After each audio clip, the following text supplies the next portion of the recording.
amidst yesterday's unprecedented events. And even harder, how do you help your children comprehend what is going on? So here to share insight is psychologist at Touro College, Dr. Gardere. Good morning, Dr. Jeff. Thanks for being with us. Good morning. It's a pleasure to be with you, though not under these Yeah, of course, Doctor. Absolutely. And I mentioned earlier, Dr. Jeff, I was watching this yesterday. My children were having their afternoon snack. We were all in front of the TV, and then I just had to shut it off because it became too violent. I did not know how to explain this to them because they are very young. So how are parents even going to begin to explain this?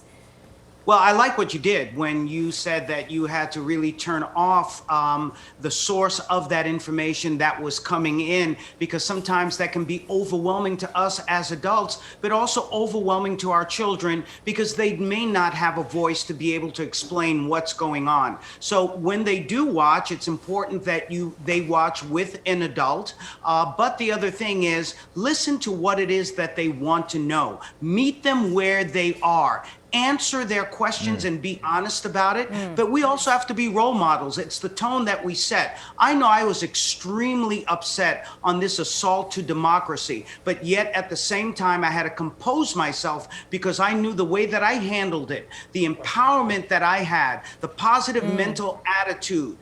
Those were the things I needed to communicate to my children, to let them know that I would try to keep them safe, but that we have to pay attention to what's going on in the world, and that democracy is a fragile thing as we see it right now, but we have to come together to keep it strong and alive. You know, a positive message. Doctor, while we discussed the words that were used yesterday, you know, with what was happening with democracy and things like insurrection and coup and explaining that terminology, I think Marisol's point this morning, and many people at home are saying the same question: why, when their kids look at the screen and say, well, why were those people allowed to get in there? Look at the color of their skin. Why did we see a different scene back in June with black and brown people? How do you explain what's going on for children at a very young age? I think one of the major issues that we've had in our great country is that we have suppressed conversations, needed conversations about racism and bias and institutional racism. And therefore, when we do that, then we allow the problem to fester and grow. And so this is a great opportunity for us to talk about, again, in a positive way, the importance of equality, the importance of social justice, the importance of taking responsibility. We need to teach this in school. We need to teach it in our families. We need to talk about respect and acceptance of all people and understanding different cultures that make up part of this great country that we call America. Dr. Jeff, help me understand as a parent, to learn from your words, what did you say specifically to your children? Well, I told them that this is a very difficult time for our nation, but it is certainly the time that we need to come together, that we need to be, as our younger generations would say, we need to be woke as to what's going on in this country around racism. But we've had 4 years of divisiveness and leaders who have been leading through hate and not love. And that's what I was teaching my children: the importance of love, the importance of respect, the importance of equality, not just for other people, but for loving themselves so we can have a healthier society. And how do you do what Betty said, which is turn off the TV and disconnect, right? But then also stay engaged so you can inform properly?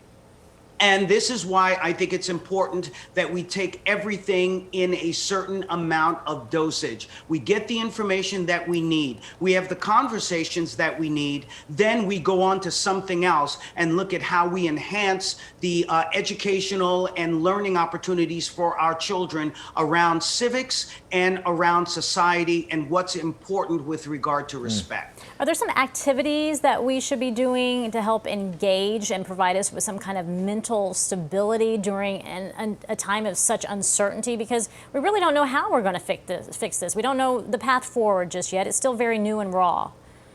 You know, in psychology, we have something called the collective unconscious, and this is where all of us as human beings, we process what it is to be someone who considers themselves to be loved and who looks at others with that kind of love. And so when we look at our books, when we look at inspirational music, when we look at inspirational novels and coloring books or whatever it is, it's important that we now use that information to talk about these important lessons as to what it means to be able to have that respect for everyone. And that's the lesson that we need to teach our kids in almost everything that we do. Of course. Dr. Gardere, appreciate your voice this morning. Feel for the parents who have to explain this. I also just got to commend educators, right? Because kids are going to school virtually or in person, and they are going to be asking tough questions today to their teachers, who now have to answer this and navigate this as well while throwing in some history at the same time. Dr. Gardere, thank you for helping us navigate this morning. Thank you.